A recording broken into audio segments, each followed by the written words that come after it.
दोस्तों इस दिवाली पर सरकार ने ना सभी भारतवासियों को गिफ्ट देने का फैसला ले ही लिया है और ये गिफ्ट क्या होगा दोस्तों? GST cuts. जी हाँ, आप अभी तक भारी मात्रा में जीएसटी से परेशान थे।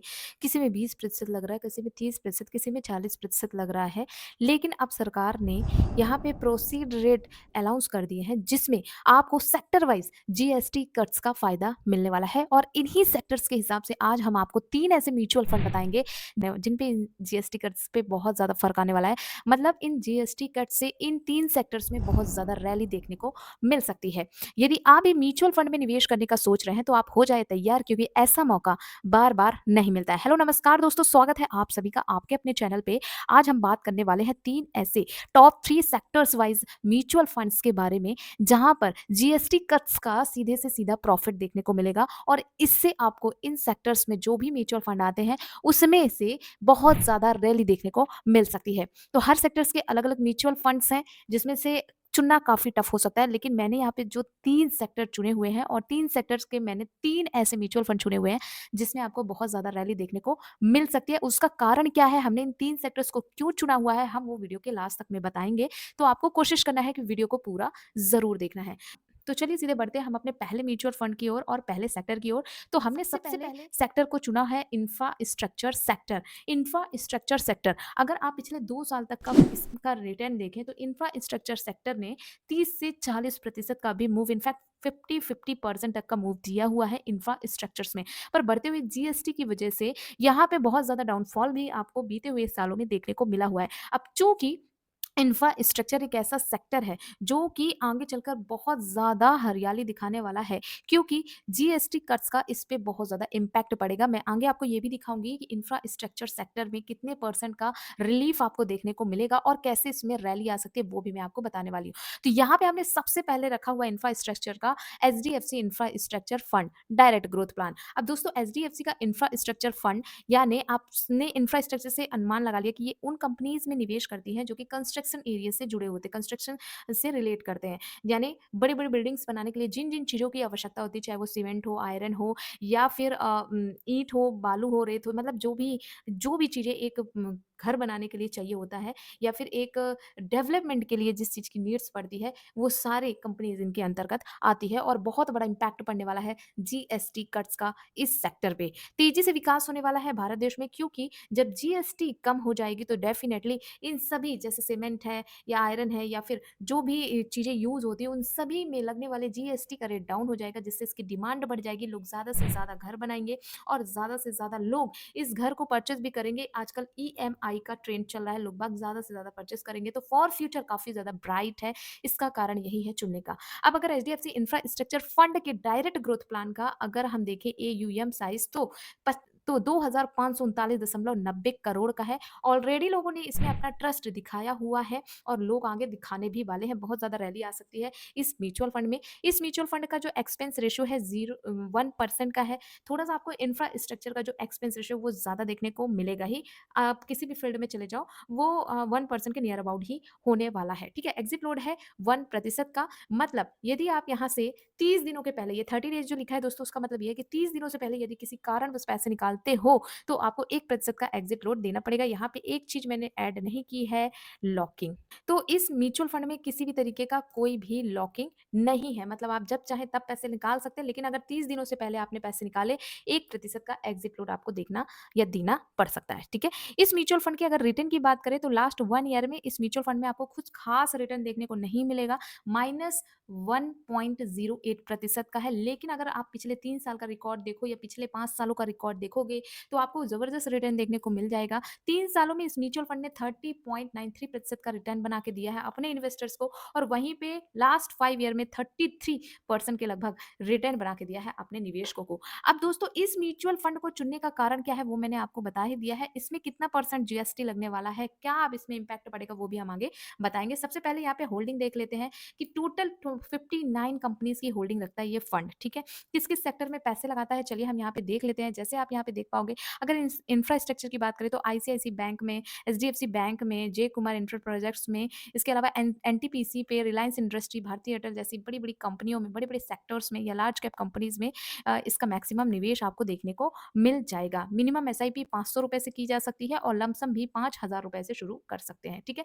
अब इस फंड को चुनने का कारण क्या है? जैसे कि मैंने कहा जीएसटी कट्स का इम्पैक्ट हर एक सेक्टर में मिलेगा, पर मैंने यहाँ पे 3 सेक्टर चुने हुए हैं, जिसमें से मैं इंफ्रास्ट्रक्चर का आपको यहाँ पे जीएसटी दिखा देती हूँ कि कितना क्या कैसा है। तो अगर बात करें इंफ्रास्ट्रक्चर का दोस्तों, तो इंफ्रास्ट्रक्चर में यूज़ होने वाली हर वो चीज़ जिसमें जीएसटी लग रही है, सभी में आपको रेट आपको काफ़ी कम देखने को मिलेंगे। पहले जैसे सीमेंट का अगर हम बात करें इंफ्रास्ट्रक्चर में सबसे ज़्यादा इंपॉर्टेंट रोल होता है सीमेंट का। अगर इट ₹100 का घर बन रहा है तो उसमें ₹20 से ₹30 सीमेंट का होता है।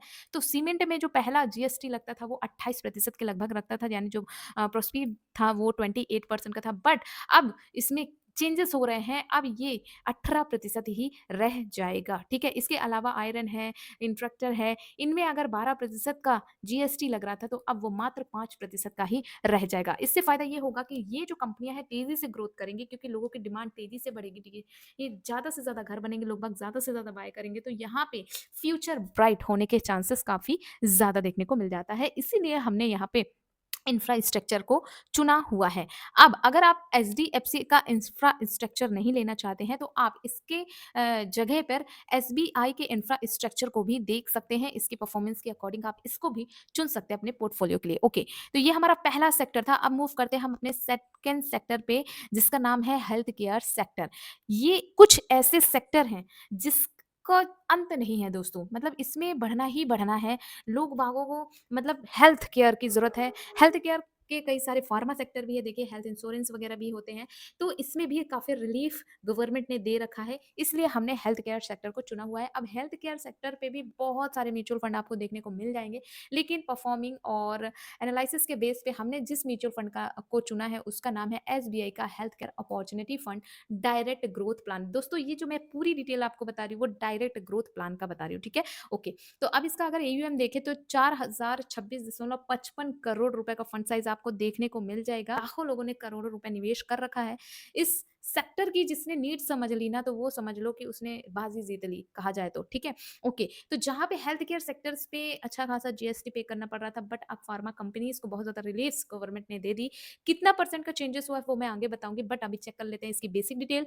यहाँ पे इसका एक्सपेंस रेशियो 0.91%, यानी 1% से कम है, आपको देखने को मिलेगा। एग्जिट लोड की बात करें तो यदि कोई बंदा 15 दिन से पहले पैसे को विड्रॉल करता है, निकालता है किसी कारणवश, तो उसे 0.50% का एग्जिट लोड देना पड़ सकता है, ठीक है? मात्र 0.50% का 15 दिन से पहले। 15 दिन के बाद निकालेगा तो एग्जिट लोड नहीं लगेगा, ठीक है? तो क्या इसमें लॉकिंग है? तो बिल्कुल नहीं, इसमें लॉकिंग नहीं है, ठीक है? तो इसमें क्या है? लॉकिंग नहीं है। आप जब चाहे तब अपने पैसे को विड्रॉ कर सकते हैं। अब बात करते हैं रिटर्न की, तो इस फंड ने काफी बेहतरीन रिटर्न बना के दिया है। रिटर्न अगर 1 साल की बात करें तो 1 साल में इसने अपने इन्वेस्टर्स को लगभग 11.60%, यानी 11.60% का रिटर्न बना के दिया है।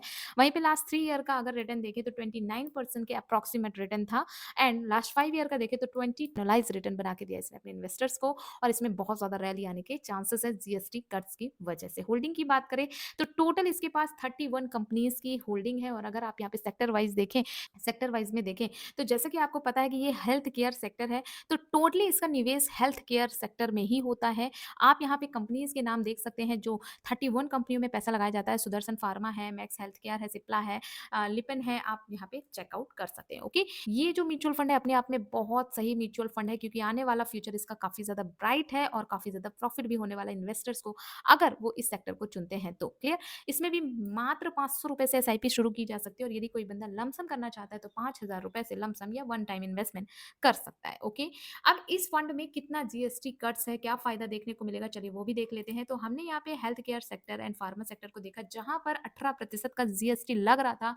बहुत बड़ी न्यूज आ चुकी है, गुड न्यूज है उनके लिए, कि वो जो 18% का जीएसटी था, अब वो महज 5% ही रह जाएगा, या फिर बिल्कुल खत्म कर दिया जाएगा। जी हाँ, बिल्कुल खत्म कर दिया जाएगा। इससे बहुत ज्यादा फायदा होगा फार्मा सेक्टर्स को, हेल्थ केयर कंपनीज को, जिससे उन्हें बहुत ज्यादा प्रॉफिट देखने को मिल जाएगा। जाएगा इन कंपनीज़ को और इससे इसकी डिमांड भी काफ़ी ज़्यादा बढ़ जाने वाली है। ओके, तो ये हमारा टॉप सेकंड था सेक्टर। अब चलिए मूव करते हैं थर्ड सेक्टर पे। क्या आप गैस कर सकते हो तीसरा सेक्टर कौन-सा हो सकता है जो कि काफ़ी बेसिक है, लोगों की नीड्स है और वो नीड्स कभी खत्म नहीं हो सकती। आई थिंक आपने अनुमान लगा लिया होगा, नहीं लगाया तो चलिए मैं आपको बता देती हूँ। हमारा जो थर्ड सेक्टर है दैट इज़ फाइनेंशियल सर्विसेज़।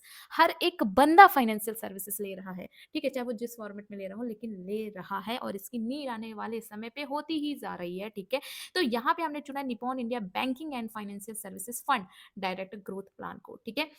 अब इसको चुनने का रीज़न क्या है वो भी मैं आगे बताऊँगी। सबसे पहले इस फंड की डिटेल समझ लेते हैं। इस फंड में अच्छा किस सेक्टर में पैसा, अच्छा यहाँ पे आपको समझ में आ गया होगा ये बैंकिंग एंड फाइनेंशियल सर्विसेज़ में पैसा लगाता है, क्लियर? यहाँ पे अगर इसका फंड साइज़ देखें तो 7,222.06 करोड़ रुपए का है। एक्सपेंस रेशियो मात्र 0.98% का है। एग्ज़िट लोड 1% का है।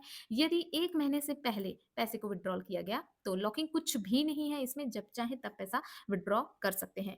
अब लास्ट ईयर की या लास्ट परफॉर्मेंस देख लेते हैं। लास्ट ईयर इसने बना के दिए हैं 10% का रिटर्न एनुलाइज, ओके। और अगर लास्ट 3 ईयर का देखें तो 21% का एनुलाइज रिटर्न है और वहीं पे लास्ट 5 ईयर का देखें तो 27% का शानदार रिटर्न देखने को मिल जाएगा। यानी इसने अपने इन्वेस्टर्स को पहले भी निराश नहीं किया था। अब चूंकि फाइनेंशियल सर्विसेज में भी जीएसटी कट्स का फायदा देखने को मिलेगा तो रॉकेट की तरह ये फंड बढ़ सकते हैं और काफी अच्छा हरियाली दे सकते हैं, ठीक है। इसमें अगर होल्डिंग देखें तो टॉप 30 कंपनीज की होल्डिंग है इनके पास और अगर कोई एसआईपी करना चाहता है तो मात्र 100 रुपए से एसआईपी कर सकता है, लमसम 5,000 रुपए से कर सकता है। अब चलिए होल्डिंग्स में उन 30 कंपनीज के बारे में नजर डालते हैं कि आखिरकार किन कंपनियों में ये पैसा लगाया जाता है। तो देखिए, अगर बात करें टॉप 30 होल्डिंग की तो सबसे पहला नाम आता है एचडीएफसी बैंक का, दूसरा एक्सिस बैंक का, सॉरी आईसीआईसी बैंक, थर्ड है Axis bank, State Bank of India, SBI life insurance, Bajaj Finserv, SBI cards payments, IndusInd bank और भी बैंक ऑफ बड़ौदा। आप यहाँ पे देख सकते हैं यानी टोटली पैसा फाइनेंशियल सेक्टर पे जा रहा है, जिससे यहाँ पे काफी अच्छी रैली आने को मिल सकती है। और ये जो जिन्होंने चुना है इस फंड को, मतलब उसके पास ऐसी कंपनीज की होल्डिंग्स हैं जो कि इंडिया की टॉप 50 कंपनीज के अंतर्गत आती हैं, ओके। अब इस सेक्टर को चुनने का रीजन क्या है, चलिए वो भी देख लेते हैं दोस्तों। फाइनेंशियल सर्विसेज में और इंश्योरेंस जैसे में जहां पर 18% का जीएसटी लग रहा था, अब वो 5% और नील कर देने का सरकार सोच रही है। तो सोच लीजिए अगर 5% या उससे कम भी हो गया तो फाइनेंशियल सर्विसेज बहुत तेजी से बढ़ेंगे, क्योंकि मैंने जैसे कहा कि ये तीनों कंडीशंस एक दूसरे से जुड़ी हुई हैं। अभी हमने इंफ्रास्ट्रक्चर की बात की थी। देखो इंफ्रास्ट्रक्चर, बहुत सारे लोग ईएमआई पे घर बाय करते हैं। ईएमआई कहाँ से मिलता है? बैंक से मिलता है, तो लोगों को लोन ज़्यादा लेना पड़ सकता है, लोग बाग इंश्योरेंस भी ज़्यादा कराएँगे, तो यहाँ पे बैंक्स को भी फ़ायदा होने वाला है और उन कंपनीज़ को जिसकी होल्डिंग्स ये रखते हैं, ठीक है? तो ये तीनों इंटरकनेक्टेड हैं। हेल्थ में हेल्थ इंश्योरेंस वगैरह भी आता है, तो उसमें भी जीएसटी यदि 5% या नील हो गया, तो ये समझ लो गजब की रैली देखने को मिल सकती है। तो ये एक बड़ा गिफ्ट है गवर्नमेंट की तरफ से आप सभी की ओर, और इसी गिफ्ट में से हमने टॉप 3 चुन कर लाए थे ऐसे म्यूचुअल फंड जो कि आपको अच्छी खासी रैली दिखा सकते हैं। वैसे इन फंड के बारे में आपका क्या कहना है? आप मुझे कमेंट में ज़रूर बताइएगा। ये वीडियो सिर्फ एजुकेशन पर्पज़ से बनाई गई है, इसलिए किसी भी म्यूचुअल फंड को लेने से पहले आप उसकी खुद की रिसर्च कर लें और हो सके तो किसी फाइनेंशियल एडवाइज़र से सलाह ज़रूर लें। Thank you.